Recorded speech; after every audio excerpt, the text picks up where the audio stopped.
And just like that, bam, we're live. Back at it again. Get James. Dave fanning the flames. And this one. Good. Nothing like fanning the flames. Hey, I want to tell you guys a story. Is my audio? How's my audio? My voice sounds high. Sound like I've lost some.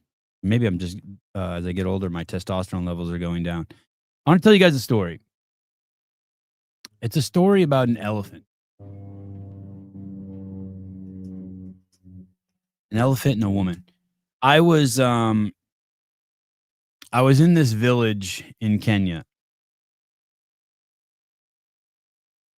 and I was making a documentary on this old man and his family. He was a 92-year-old man, and he had three like small yurts on his property that were made of mud and thatch. And he had five grandchildren living with him, all from different fathers. One of his daughters birthed these 5 kids and then died of AIDS, and so he was raising his grandkids. And the village didn't have any human objects. When we pulled up in the car on the dirt road, all the kids were looking in the side of in the paint of the car, seeing their reflection. Like they couldn't believe they were looking at their own reflection. They were blown away. They just all sat and looked at the side of the door. And then I hung out there for 2 weeks with those people. They didn't speak any English. It was a trip. And the oldest child was 12 and the youngest child was 2. Same mother, 5 different fathers. Mom died of AIDS. And one day I was walking on this real narrow single track trail. I was out with the kids and I was filming with them. And we had a translator with us that day. And there was this big pile of trees right in the middle of the single track. And I said, "Hey, what happened here?" And there were all these trees that were all folded over. And you could tell they had been cleared out by the adjacent area. So they asked the kids what happened. And they said a lady was walking on the single track with a bucket of water on her head. And she stumbled across an elephant and a mama elephant and the baby elephant. And the mother elephant picked the lady up who was carrying the water, felt threatened, wanted to protect the baby, banged the lady on the ground and killed her, then went over and stomped her to little bits, like stomped her so hard that smashed her into the ground. And then on top of that, pulled trees over on top of the dead body.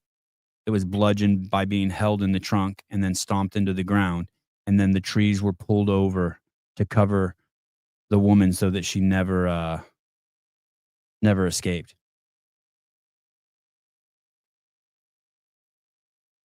Like, wow, that's a pretty emphatic killing, and to make sure that your enemy never gets away. That was fucked. I'm sorry. Why, were you the elephant?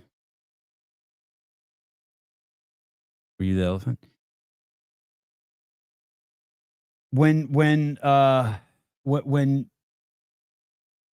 there's a lot of things that can be tolerated, like a lot of things.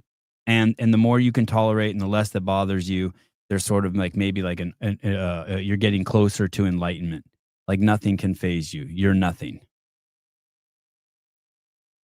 But no matter how far you are on that journey, if you have kids, you won't get enlightened around them. You'll do anything and absolutely anything, everything and anything to protect them. Like I see these people that have in their bios, it says like Jesus first, family. Well, I think you're a shitty parent then. Like, I don't care. You should absolutely tolerate racism. What the fuck are you talking about?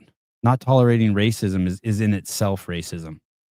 Not racism, but it's some form of intolerance. Fine. So someone doesn't like you because you're white. Who gives a fuck? That's because you think you're white.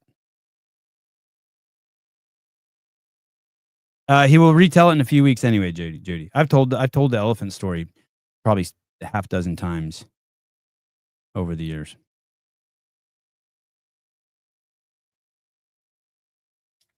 And so if you're in the chat and you want to make fun of my lifts or how many times I tell stories, or the size of my nose, or the octave in which I speak at, or I don't give a fuck. Like it's all.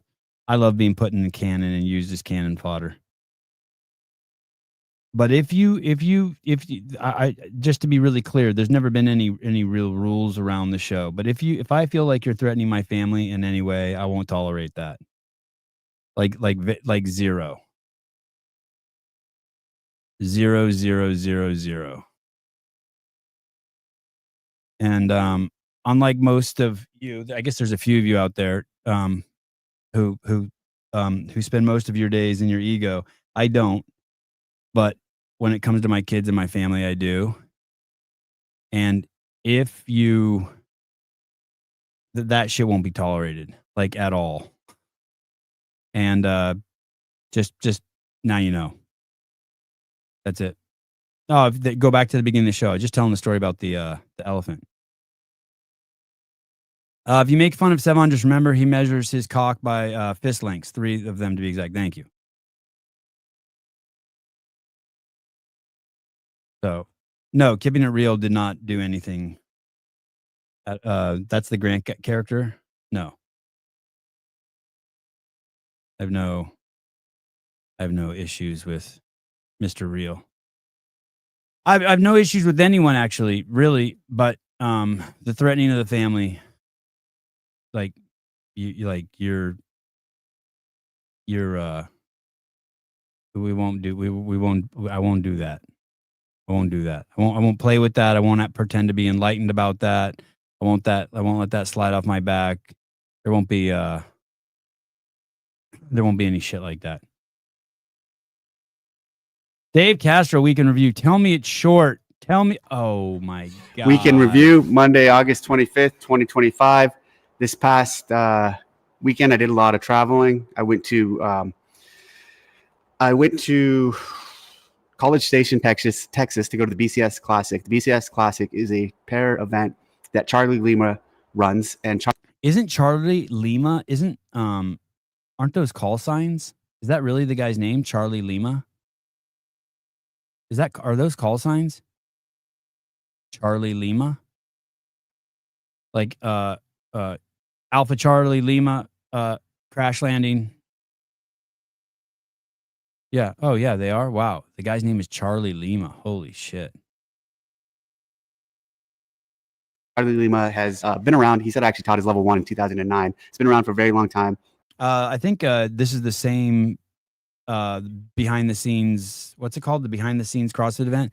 That's the same one that Jenny was at. I think Jenny was there this weekend. I wonder if they hung out.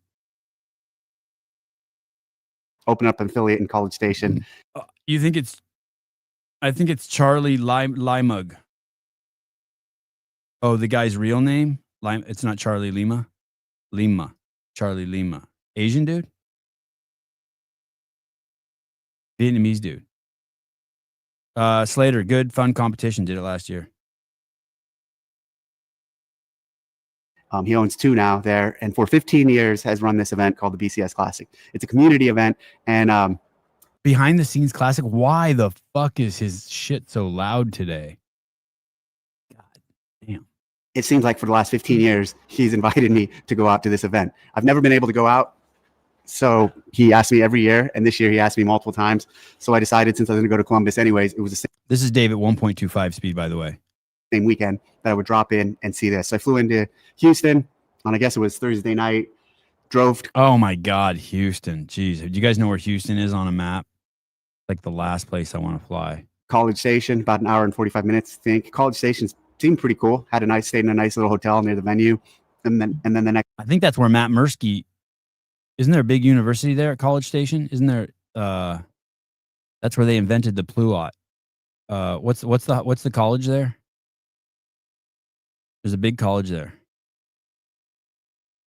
Oh, I'm pissed off. There's mold on my strawberries. Don't you hate that? Oh my goodness. Oh my goodness. I've never gotten them on my strawberries, but it's usually the raspberries. Texas A&M, yeah, home of the pluot.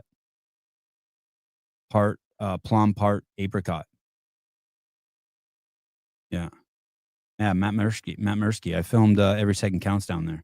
Next morning, went over to the event, And it was really cool setup. It's in this equestrian, or not equestrian, maybe like rodeo setup. And they have they had multiple floors. They had 3 different floors. They had a lot of equipment from Rogue. They had a lot of volunteers and 500 teams. So 500 teams of 2 show up to do this thing. And wow, 500. Let me write to 500 teams of 2. 500 0. That's 1,000 athletes. Wow. For the short, I was only there for a few hours because then I had to fly out to go to Columbus. But from the short time I was there, the vibe and the people I met, the affiliates, the community, it was really powerful and it was really cool. It's definitely that type of event is we should have been from a long time ago. We should have done stuff like that. We should have hosted and put on events like that. It kind of reminds me of NorCal Classic and some of that community feel, large event community feel vibe. NorCal Classic. Got to go to the NorCal Classic. If you're going to go to an event, NorCal Classic. Got to do it.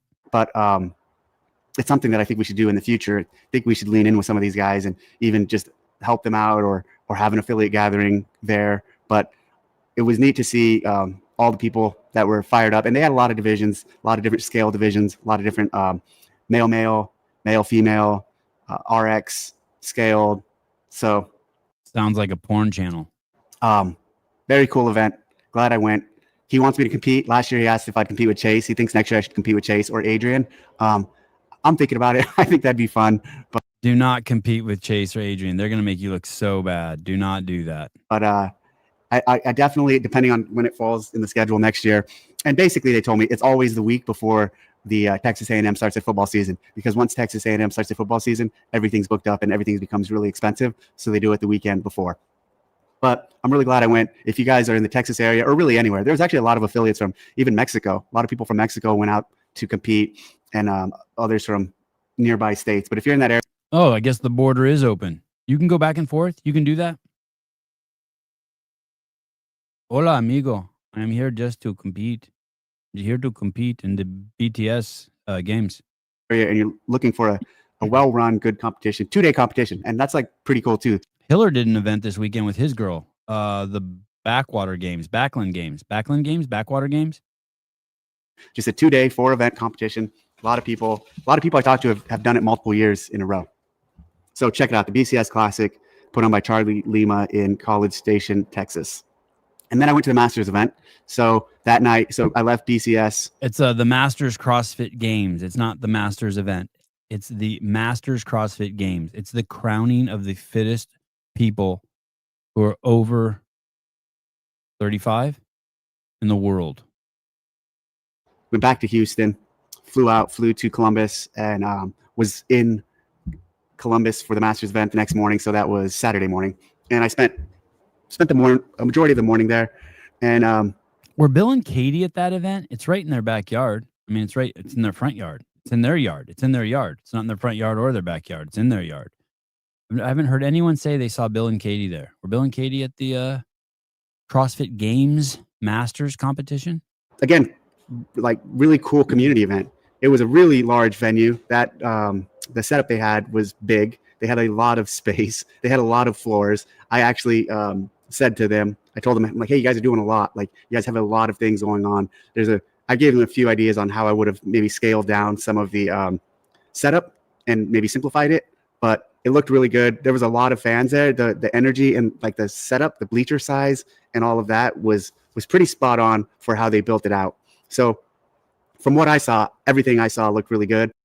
No, I saw Katie Henniger post. She was in Virginia at UVA, University of Arlington, University of Virginia. All right. What was she doing there? Basketball stuff? In terms of fan engagement, all the athletes that I talked to that came up to me were really happy with the event. I know there's been some chatter. Some people are not excited about some of the programming, some of the judging stuff. So there's a lot to work on to make it better. But I think it's heading in the right direction. I also think it's interesting because in the programming aspect, I was watching some of the stuff they did, and then I saw some of the clips of some of the kettlebell issues, and I kind of wish I would have given them the advice that I took this season, which just like simplify it and just like do things that are really straightforward. And even in this going back to the classic, I was thinking about it in relation to what we did.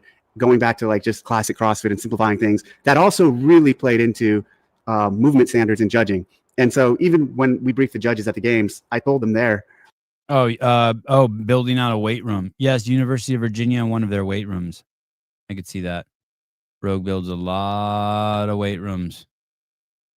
Like the first time I talked to them, and pretty much the only time I engaged with them in a group setting like that, I said, hey, this stuff's all really, what we're doing at the games is all really straightforward. So we're actually setting up you guys for success. We're setting you guys up for success, setting the athletes up for success. And by doing the core straightforward movements, I think a little bit of that might've been lost in the actual application of some of their programming. And we did look at it. Our team did look at it and we did sign off on it, but we weren't going to come in and just put the hammer down and say, change all of this. Maybe we should next year. I don't know. We'll have a discussion with them and we'll take a look. But overall, I think the athletes seem to be really happy with it. The fans enjoyed it. From what I saw, I think they did a good job. So pretty cool event and good vibe there too. That's a more couth analysis that I think coincides with what Taylor and Bryson were speaking of yesterday on our review show of the Masters event. Dave's is just less crass, less entertaining, more concise, less detailed. Hybrid level 2. So about 2 weeks ago, Can it be more concise and yet less detailed? What's concise? Concise.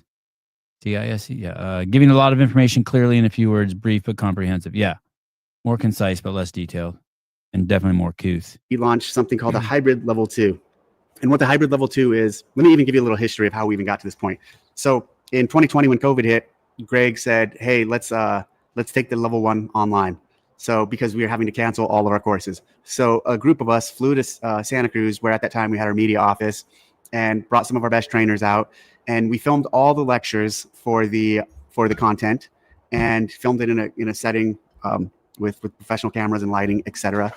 And kind of iterated and discussed how we could do this where we take the level 1 online. So the filming aspect of it, content side of it was the easy part. You got to remember, or you don't have to remember it. Let me tell you, 50% of the level 1 is lecture, 50% of the level 1 is movement. So basically in the morning, it starts off with a lecture, a couple lectures, and then you go out and do movement for about an hour.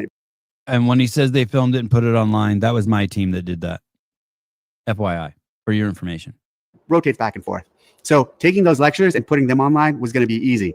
The hard part was how are we going to solve for actually the in-person movement? So what we ended up deciding there for the OL1, for the online L1, is the movement sections would be its own group of its own thing that was a few hours, several hours of Zoom. And so for those of you who have taken the OL1, you know that you do the lectures on your own at your own convenience. You watch them, review all the material, and then you have to schedule a Zoom session where there's about 7 other people and one of our trainers, and they teach you the movements and walk through the movements. It's a compromise for sure. It's not ideal, but within a few months, within a month and a half or so, we were able to create this OL1 and launch it through COVID. And that actually really it helped us a lot through that period because, the world was shutting down. And it's still to this day, the OL1 is a great option for people around the world, especially if you can't get to a level 1 or there's not a level 1 in your area for the time you need it. So the OL1 continues to this day to be an option for people. Is it as good as going to the 2-day? No, we recommend going to the 2-day for sure. So you're not doing the movement stuff over the Zoom. Well, recently when we made the requirement. I wonder how they disseminate the culture over the online level 1. I wonder if the culture is lost there. Because that's like the big piece of the level 1, getting the culture, the attitude, the behavior, the getting down the movements before you put in the intensity. Having the proper technique, supporting your fellow athletes.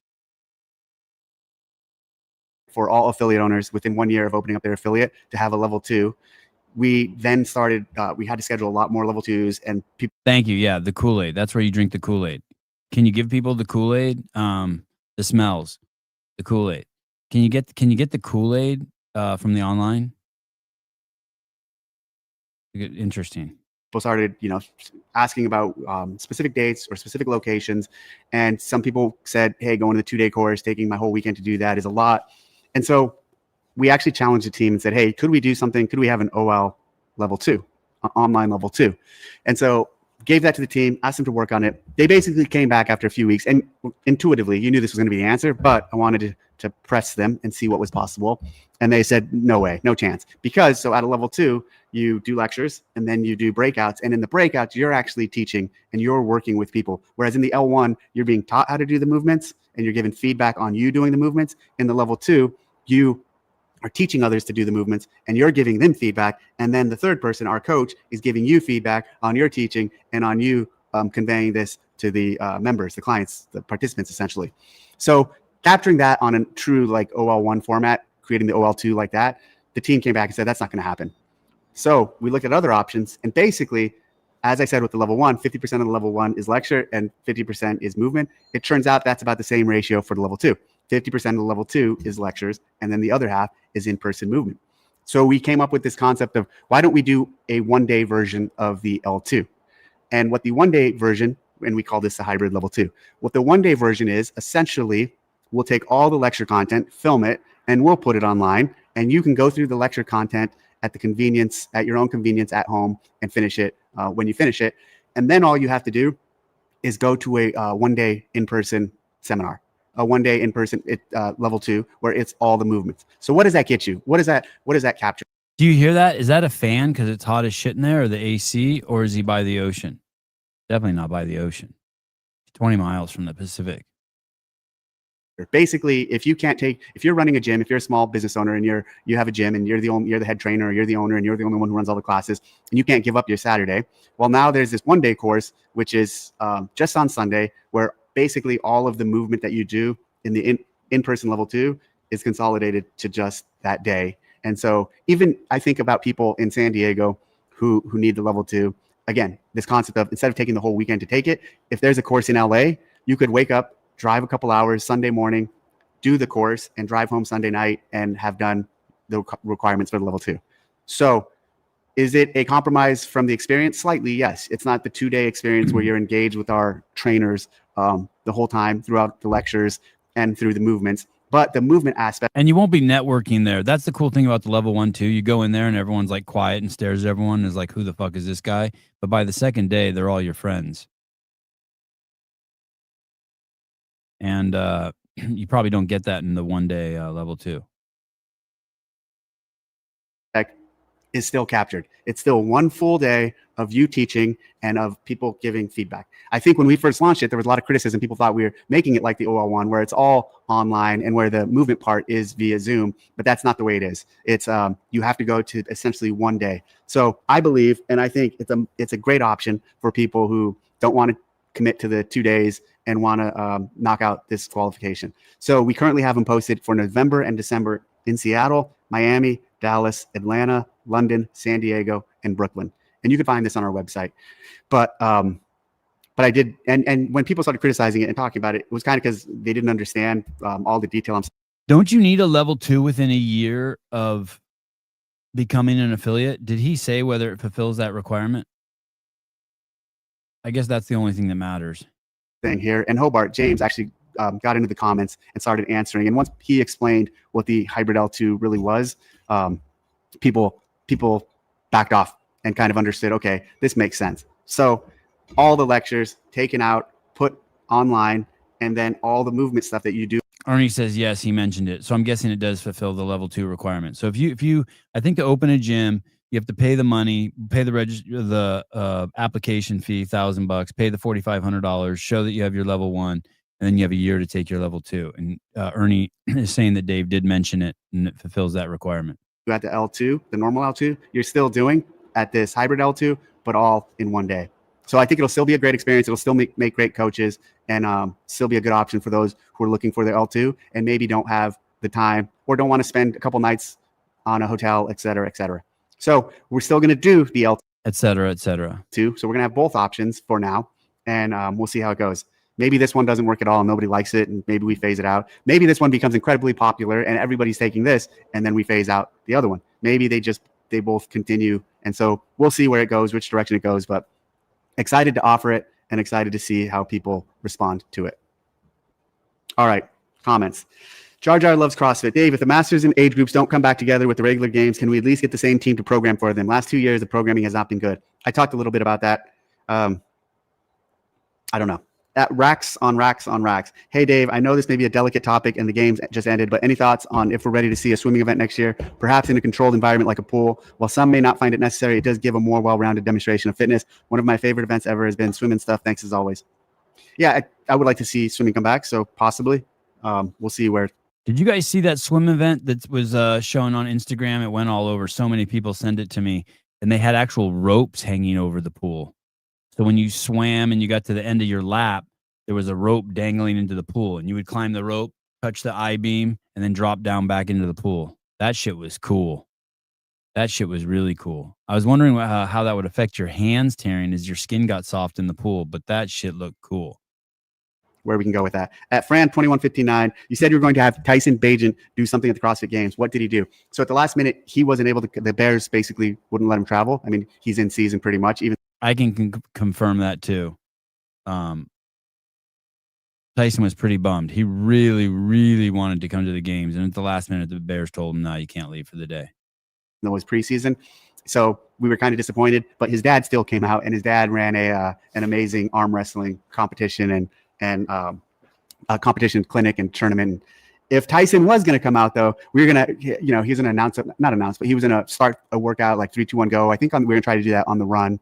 And then we're also going to have him throw footballs into the crowd. So we would have had a lot of fun with him. It's a bummer he didn't come out. And he just got congratulations to the Bagent family on this 2-year extension. Well-deserved. And then he threw 3 touchdowns apparently in the fourth quarter. I didn't see it, but Sevon was telling me he had a really 3 touchdowns in towards the end of the fourth quarter. At 2, Drew Peanuts. I recently heard about Killing the Fat Man. I've been watching it. Is there any way a 3rd season could happen? So inspiring. Ask Sevon. Maybe he can start Killing the Fat Man season 3. At Boards and Beers. So obvious. Here's a story, Christine Young, I've told a dozen times. That is the most popular non-games content in the history of CrossFit, except for some lecture that was given at the Health Summit one year. But that series has more views than any other blah, blah, blah, blah, blah in the history of CrossFit. And when I made that, a lot of people were saying I shouldn't make it. It was a waste of my time, that I was an executive. Why was I fooling around, still making videos? I made it in my spare time. So that shit is so easy to do if you can hire the right, passionate young filmmakers. That shit is so easy to do. And I don't know why. I've written the playbook for CrossFit to be successful. I wrote it once, how to do forward-facing media for CrossFit. I hold the plan in my head better than anyone else alive. I don't know what the fuck's going on. Who the fuck knows? Yeah, Lovins. You remember the Lovins? Gary actually reached out to me the other day. I need to get him back on the show. I'll get him back on the show. I'll text him after this. I need to text Tyson. I think Tyson's coming on this week. By the way, tomorrow morning, 9 a.m., Rich Froning will be here. 9 a.m. We will still have a 7 a.m. show, and then Rich will also be on at 9. Dave, you heard of the WOD Frank 2159 thrusters at 125.95 and ring muscle ups. Would you ever program that for the games? That does sound like that's something that could totally be programmed at the games level. At Poor Wheel Drive T9 thrusters at 125. Man, I've been watching it. Is there any way a 3rd season could happen? So inspiring. Ask Sevon. Maybe he can start Killing the Fat Man season 3. At Boards and Beers, Dave, you heard of the WOD Frank 2159 thrusters at 125.95 and ring muscle ups. Would you ever program that for the games?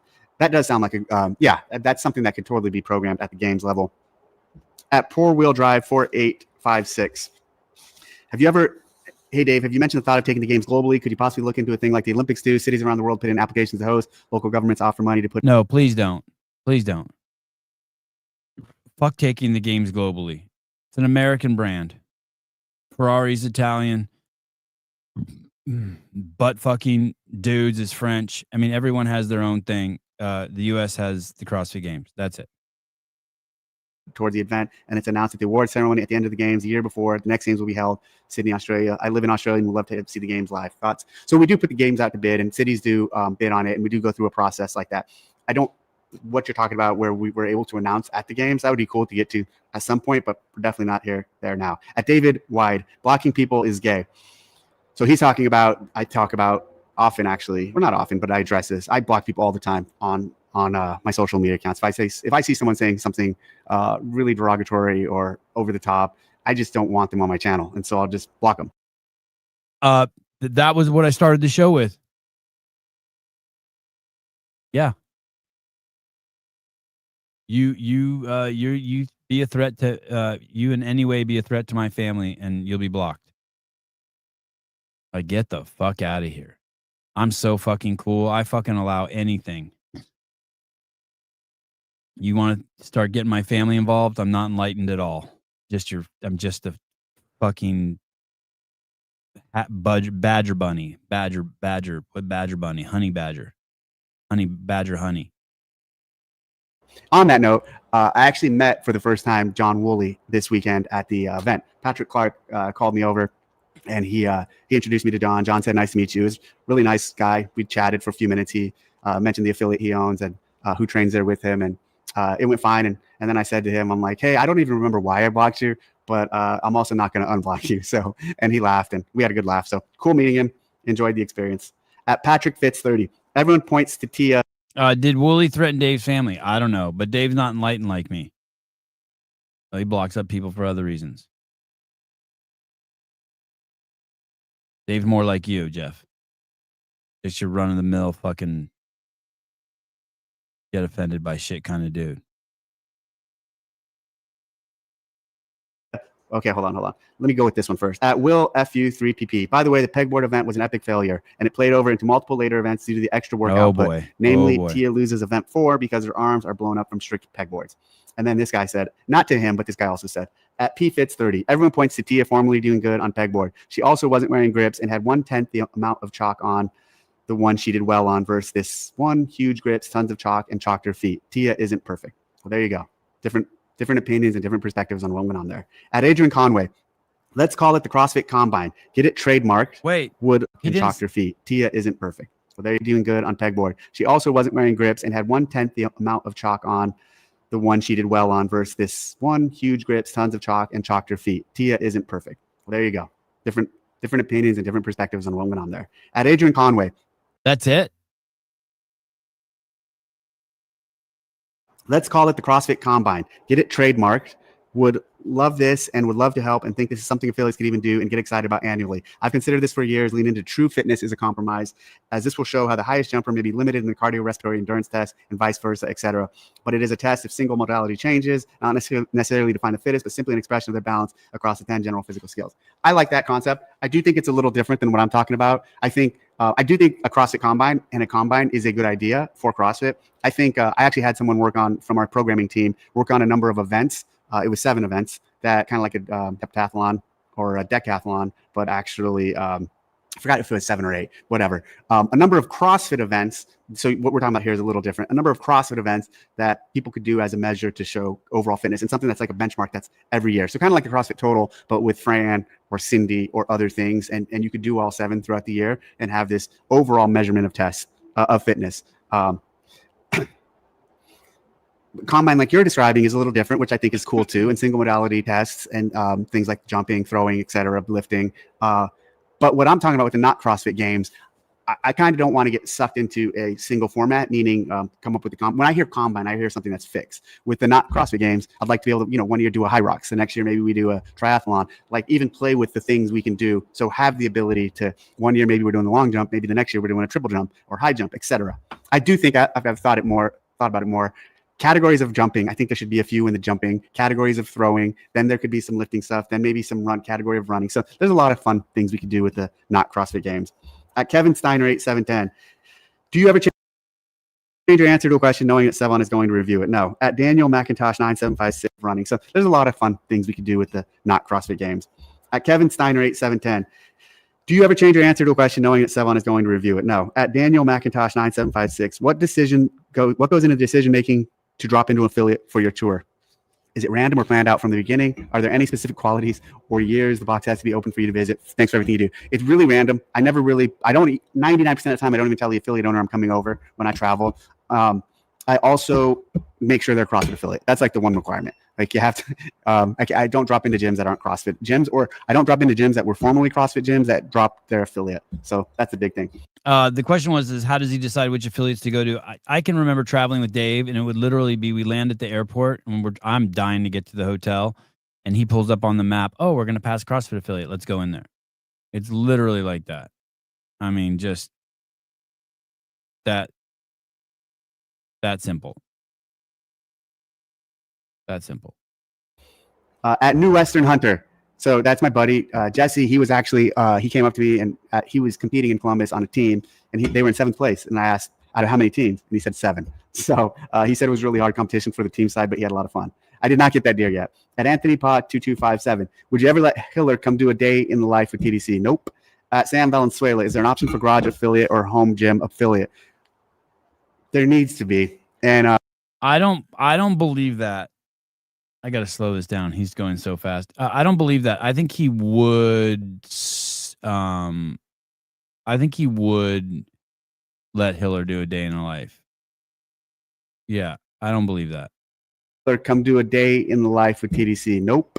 At Sam Valenzuela, is there an option for garage affiliate or home gym affiliate? There needs to be. And we need to work on that. I think it's, yes, we need an option for a garage gym and home gym affiliate. I'm kind of disappointed we don't have one, but maybe we can get to a point where we do. And then on that, or finally, before I go, I saw that Hiller started this daily review, or oh boy, here we go. A point where we do.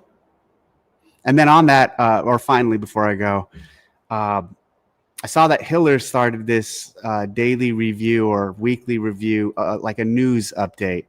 I don't know what's going on there, but Dents from that same Sevon world, same Sevon team, she already does that. So I don't know if Hiller is just trying to take her momentum or see, because she's doing great. Dents is gaining a lot of attention, a lot of views. And it's actually, if you want to just kind of be updated on what's going on in CrossFit, go look at her page, and she throws up updates that aren't just the thing about what Hiller does. It's just like mostly his opinion and his fucking rants and shit. I don't care what he thinks 99% of the time.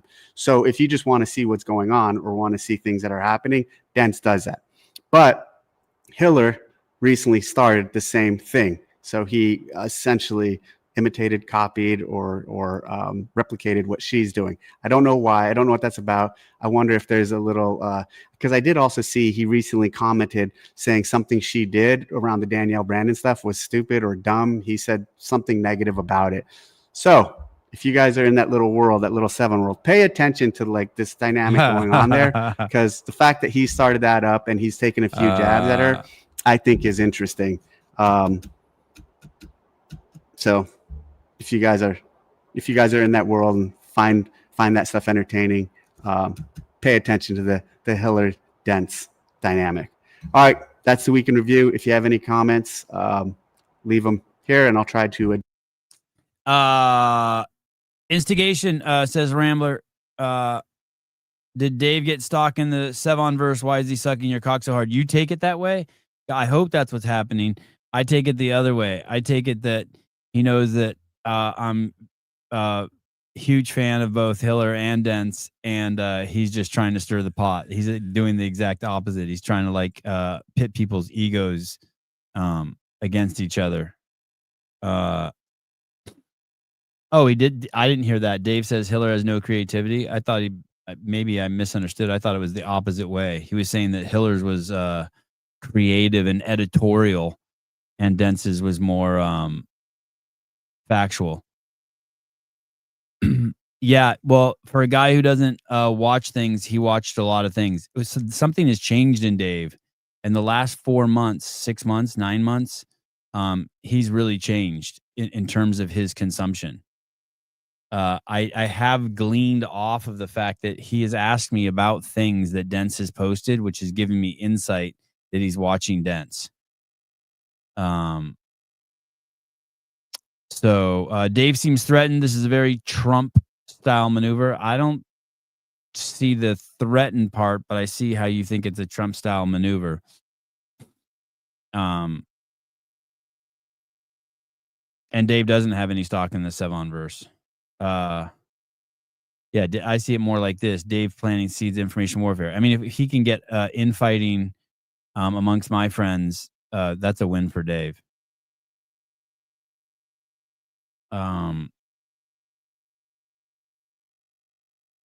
So I doubt either Hiller or Dents care about the other. Hiller did it before Dents. Not really. I mean, you know, what Hiller's done a handful of those. I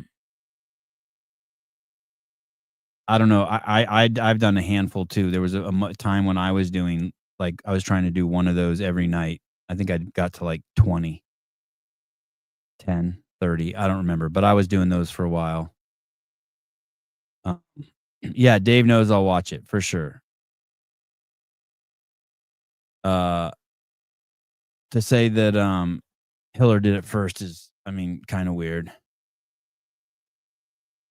That is completely wrong. And for someone who says he doesn't pay attention to Hiller, he seems to be paying attention to Hiller. Yeah, I agree.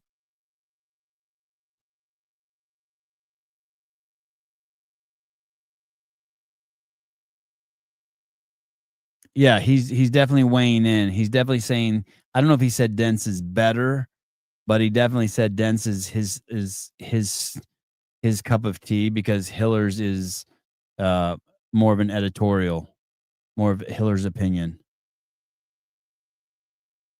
I don't think he's upset with Hiller at all. I think it's more like this. I think it's more like Greg saying he's just trying to create drama. Yeah, Jenny already stated that Hiller was doing update shows before her. But that's like saying just because you did one in 1,000 shows, that I mean, you're not really doing them. Hiller still is not really doing them.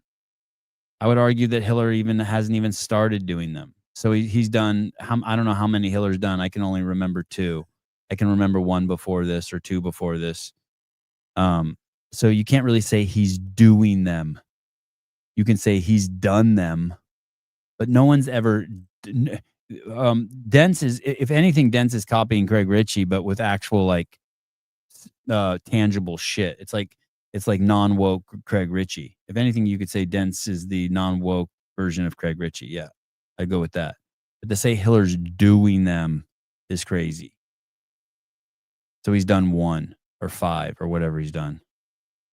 I want Hiller to land the DB interview. Yeah, go spend a couple days with her. That'd be cool. I mean, that could be the best thing that could ever happen to her.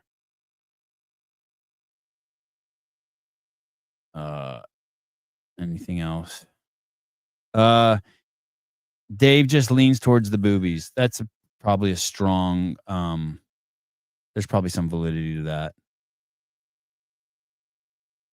He has minions that report to him for sure. For sure. For sure. Nate Edwardson was the OG.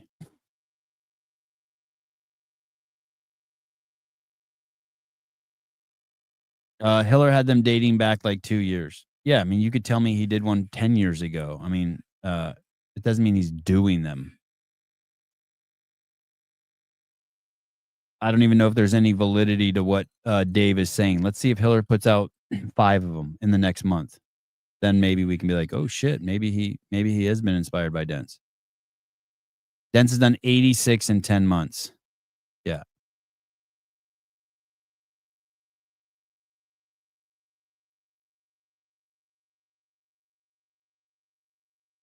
Hiller's boy Grant got sniped by Dents, so Hiller came after Dents, and Dave says, "Let the games begin. This is strategic warfare by the former warfighter." That's a very astute analysis. You see a little problem and you exacerbate it.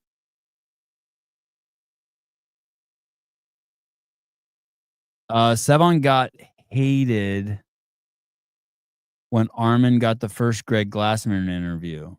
Who remembers? I got hated? I got heated? I don't even remember that. I thought it was stupid that Greg did it. I thought it was stupid he did the interview with Arm& Hammer. Well, that was all around the time he had cut the media, so he thought he was gonna use outside media and be able to, manipulate it to his satisfaction. He did that interview with Julie Fouché and Craig Ritchie. All that shit was stupid. He invited John Woolley to his house. All that shit backfired. I don't know if, though, I ever publicly got heated. I didn't have anything forward-facing publicly to get for you to know that unless I told you. Jesus crimey, there's a lot of comments.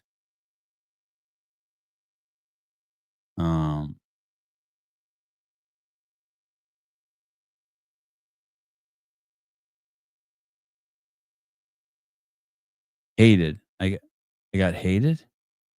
I don't know what you're talking about. Then if it's not heated, I don't know what you mean by hated.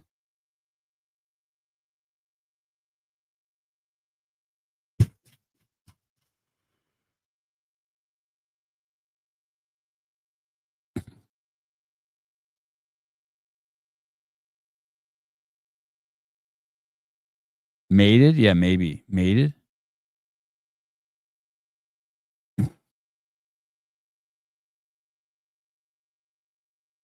All right. Love you guys. Quick one. Had a big day today. I'm still sick as a fucking dog. So it's like I'm just clearing my sinuses. I did a good Move Max workout today. That's what I call anything that's over 20 minutes. I did not masturbate today. And then I'm going to go stuff myself with food and then go play tennis for an hour with the boys. Judy Reed, people will be hating Jenny more now that Castro gave her props. The channel's killing. I really appreciate you guys' support. We had the biggest month we've had in a long, maybe ever. Oh, Sevi, I had that. You need antibiotics. Yeah, the 4 people I know that had pneumonia kind of blew through here. I don't think I have it though because I just feel weak. But that's it. Yep, Froning tomorrow morning, 9 a.m. 7 a.m. I got a rapper coming on, and then what's his Anderson Burris, Burrus, and then Froning. So tomorrow will be fun. I love having Rich on. I am. You look weak. I look good, actually. All right. Love you guys. Bye-bye.